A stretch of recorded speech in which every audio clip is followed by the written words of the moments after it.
Now I am become death, the destroyer of worlds. Hey guys, welcome to Entertainment Talk Nation. This is Rob. This video, we're going to do March to the King. Yes, we have not done it in about a week. 2 weeks ago, I did the Godzilla video for his birthday, and that was like, kind of the starter for the March to the King for the month of November. So we're going to finish out the month and talk about a topic that was requested by a user, and a viewer. And for those of you watching the video, if you have any requests for March to the King, believe me, we have plenty of time to cover many requests. So make sure you just hit me up on the email. You can find it here in the channel. I'll put the link in the description so you guys, or rather the email address in the description. So if you have any requests for the March of the King, by all means, just send me an email and I'll cover it during 1 month between now and 2018. So anyway, so we're going to talk about Ghidorah, and I'm going to expand a little bit on some of the things I spoke about in my Godzilla 2018 Ghidorah video I did some time ago. And we're going to talk a little bit about his origins. So in regards to Ghidorah's origins, we're going to discuss the possibility of him coming from space. Now, during my other Ghidorah video, I kind of focused more or less on him being like a MUTO of some sort, or MUTO rather. But this time, we're going to kind of talk about what if Ghidorah did come from space? What if they decided to go with the space origin?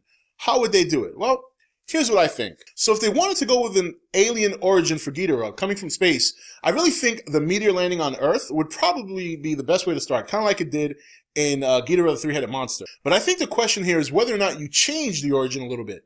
In Ghidorah the Three-Headed Monster, obviously Ghidorah meteorite landed on Earth and he was born from it, and boom, there he was. Well, I think in this movie, if they're going to go that route, they need to take maybe a little bit of a different approach. Perhaps finding the meteor that Ghidorah crash landed on. So I think the question here is, when does Ghidorah arrive? Does he arrive during the current times for the human race? Well, I think that's the part you might have to change, where in Ghidorah the Three-Headed Monster, he arrived during the current times. I think in this movie, whether it's the sequel or whether it's the third one, I think Ghidorah has to arrive at some point well before humanity even exists. So when you take into consideration the origins of the MUTO and even Godzilla from the first movie, I think an ancient meteor landing on Earth is probably the best way to go. So when does it happen? Well, you could make it so that it happened before anything. You could make it so much that when the Earth was being created, we all know that there was many rocks that bombarded the Earth, and the early stages of life were just microorganisms. Well, you can make it that Ghidorah was one of those microorganisms.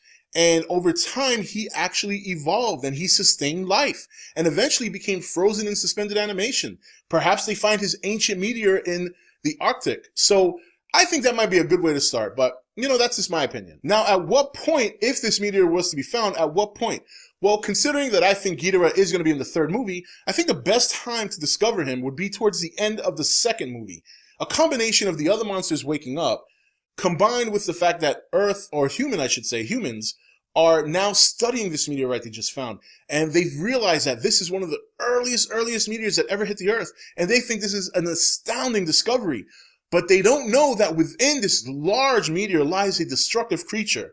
And that kind of sets the tone going into the third movie.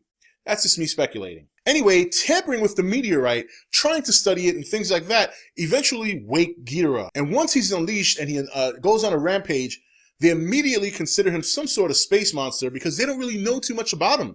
All they were studying was the meteorite. They had no idea that something was inside. So now they start to think that maybe he's from space. But over time, slowly throughout the movie, they discover that he was an organism that originated on Earth and actually lived throughout the millions and billions of years leading up into humanity. And I think that would be a pretty good way to keep some of his space originality without necessarily banking on everything coming from space. Yes, he was part of a meteor, just like in Three-Headed Monster.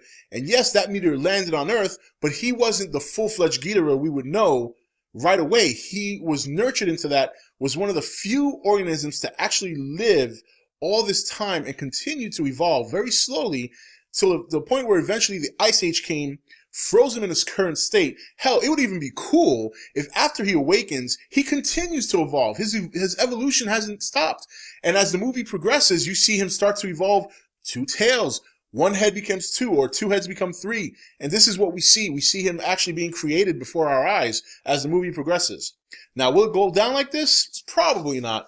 But hey, one can dream. That's just my idea. If they wanted to keep this Ghidorah origin from space without making it too cheesy, I mean, this is just my idea of how it would go down. So why don't you guys share some of yours? If you wanted to keep Ghidorah's space origin, how would you do it? Would you just go classic cheese and let him land on Earth during current times and just bust out of a meteor? Would you find a different way of doing it? Put it in the comments below. Let us know what your opinion is on the matter, or rather, let us know what your ideas are, and we'll go from there. Anyway, guys, this is Rob signing off for ETN, where we don't do news, we just talk entertainment. Take it easy.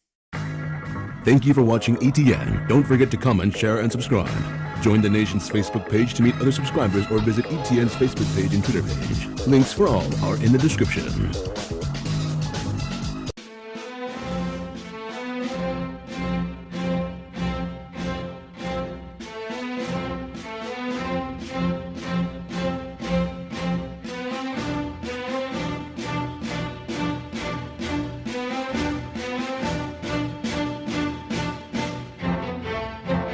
Now I am become death, the destroyer of worlds. Hey guys, welcome to Entertainment Talk Nation. This is Rob. This video, we're going to do March to the King. Yes, we have not done it in about a week. 2 weeks ago, I did the Godzilla video for his birthday, and that was like, you know, kind of the starter for the March to the King for the month of November. So we're going to finish out the month and talk about a topic that was requested by a user, and a viewer. And for those of you watching the video, if you have